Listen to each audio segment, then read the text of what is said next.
Pour faciliter l'accès des Béninois à un logement décent et à moindre coût, le gouvernement du président Boni Yayi a lancé un programme de 10 000 logements économiques au profit des ménages à revenus modestes dans plusieurs communes.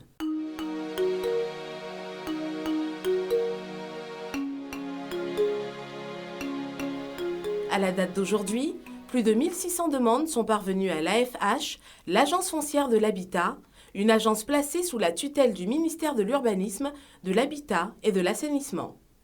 Elle a pour mission, entre autres, le contrôle de la réalisation des travaux et le suivi de la commercialisation des logements.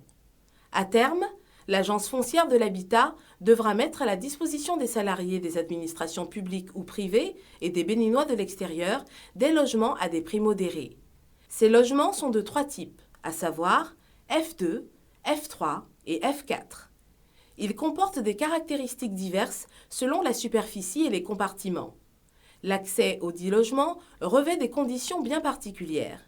À ce niveau, il ressort entre autres critères d'éligibilité, être de nationalité béninoise, être salarié du secteur public ou privé, être capable de verser l'apport initial de 25% au moins du coût de cession.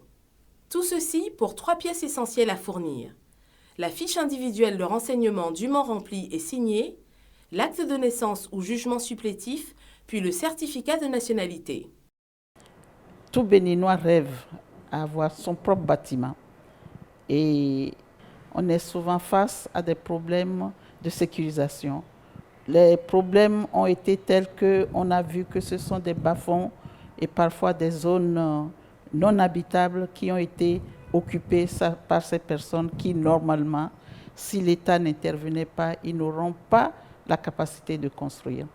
Donc, le gouvernement du Dr Boni Yayi, depuis 2008, en créant l'Agence foncière de l'habitat, a mis en place ce programme de développement. Et le nombre de logements qui était prévu, c'était 10 000. Mais je ne vais pas le cacher, c'était sans tenir compte des contraintes, des difficultés et des problèmes liés à ce secteur d'immobilier et surtout le secteur du BTP. En réalité, dans ce programme, qui est un programme exemple type du partenariat public-privé, le rôle réel du gouvernement que l'agence foncière exécute, c'est la viabilisation. La viabilisation est le fait que l'État met à la disposition donc, de ce programme le foncier, les terres. Et c'est dans ce sens qu'une collaboration étroite a été établie avec les communes, puisque ce projet doit s'exécuter sur toute l'étendue du territoire. Et nous avons, dans ce programme, démarré avec les zones à forte demande de logement. Il ne sert à rien de construire sans pouvoir les occuper. De part et d'autre, les logements sortis de terre attisent la convoitise. Sur le site de Zopa, dans la commune d'Abomey-Calavi, 100 des 150 logements construits sont déjà occupés.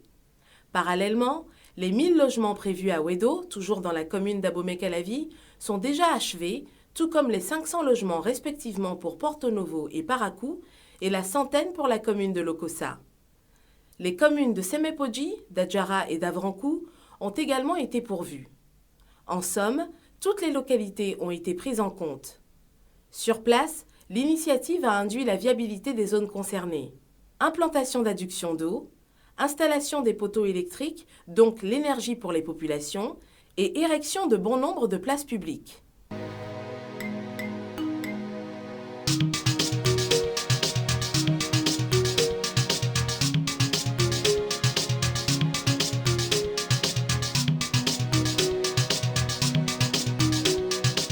Aussi étonnant que cela puisse paraître, ce programme a qualitativement contribué à mettre un bémol aux incessants problèmes d'affaires domaniales, la sécurité foncière étant garantie.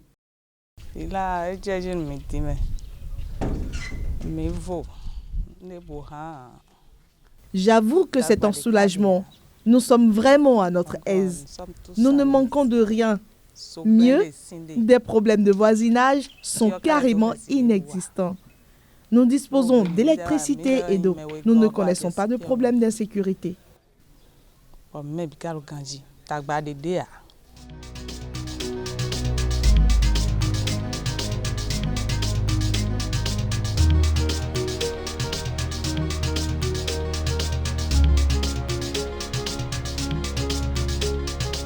C'est une aubaine qui induit au quotidien la ruée vers ces logements.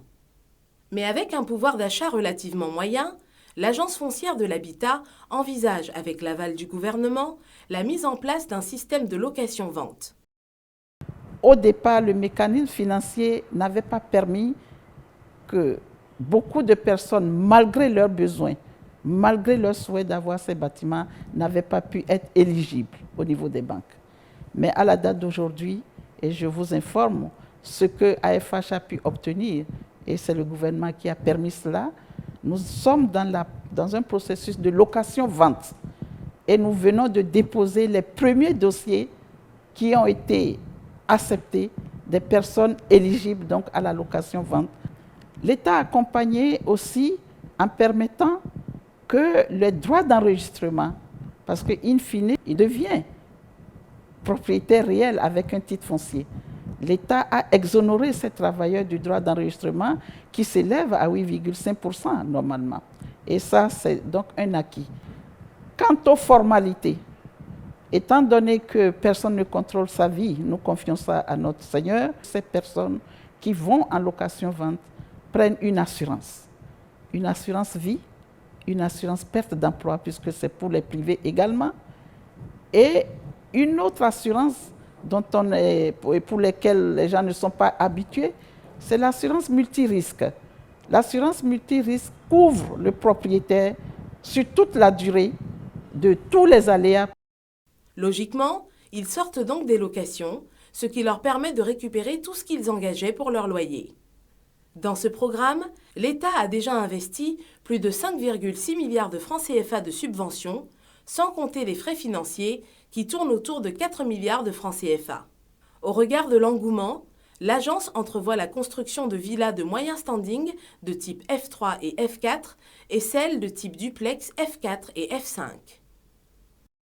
Pour la deuxième phase, nous sommes face à une proposition où le financement sera fait par donc, ces partenaires qui vont intervenir directement et donner le produit. Le rôle de l'AFH, c'est d'assurer la disponibilité des terrains viabilisés, donc le rôle de l'État. C'est d'assurer la clientèle, ça veut dire quelle est la population cible. Et c'est ce travail que nous sommes en train de faire en procédant au recensement. Nous voulons commencer à initier la copropriété, ça veut dire qu'on veut faire des semi-collectifs construits en hauteur pour permettre à ces travailleurs d'être proches de leur lieu de travail. Nous avons des projets pour la ville de Kandi, pour Djougou, pour Natitengu. Donc par rapport à tout ça, un travail, des études sont en train d'être menées, très avancées, et comme je dis, c'est des partenaires qui vont venir, le promoteur qui va construire, il vient avec ses ressources, mais les coûts de ces bâtiments sont définis en tenant compte de nos capacités. Et la particularité, c'est que l'architecture va s'adapter à l'environnement des zones. Et par rapport à ça, nous invitons déjà tout ce monde qui s'intéresse à commencer à venir s'inscrire, parce que AFH, il n'y aura pas de construction si nous ne savons pas ceux qui vont habiter.